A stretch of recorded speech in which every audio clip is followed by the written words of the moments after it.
cotton.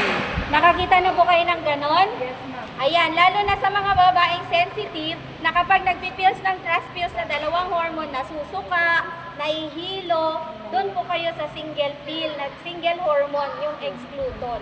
Hindi lang po siya para sa nagpapadede. Ano po, ang side effect ng pills po ay magpapaganda ng inyong kutis.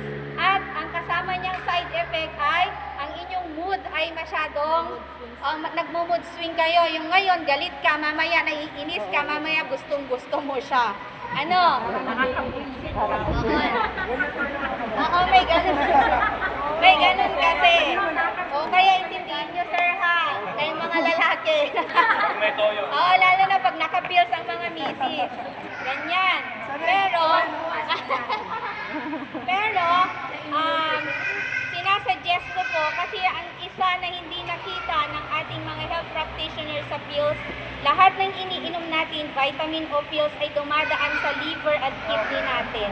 So maraming cases ngayon ang nagdadialysis dahil 10 years, 12 years silang nagpipills. Kung talagang nakapag-decide na kayo na tama na yung anak nyo, magpa-ligate o vasectomy na po kayo. Kasi siya pa pong sisira sa inyong kidney po yun. Kaya po, wag na po kayong mag-pills kung talagang nakapag-decide na kayo sa number ng anak na gusto po ninyo. Naintindihan po? Yes. Okay, bukod po sa pills, ano pa ang hormonal method natin? Depo. Ang depo na tinutusok sa atin ay nagtatagal hanggang 3 buwan. Ayan.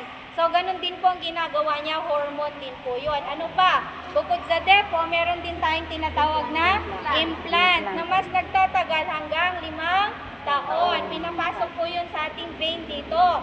Minor lang po yun na ini-inject lang. Pero kapag tinatanggal, ino-operahan po ito. Ayan, maswerte kayo kung libre na ang depo. Noong unang panahon, 10,000 po ang isang depo.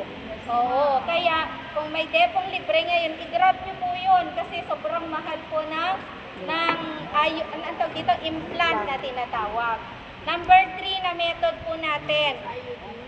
Ito po yung tinatawag nating barrier method. Paano po si barrier method? Ito na po si IUD, ito na rin po si condom. Ayan. So, si condom may iba't ibang itsura. Baka may pakpak na rin sila kayo, may buhok na, ewan ko. O may pailaw. Christmas tree, depende sa season. Ayan.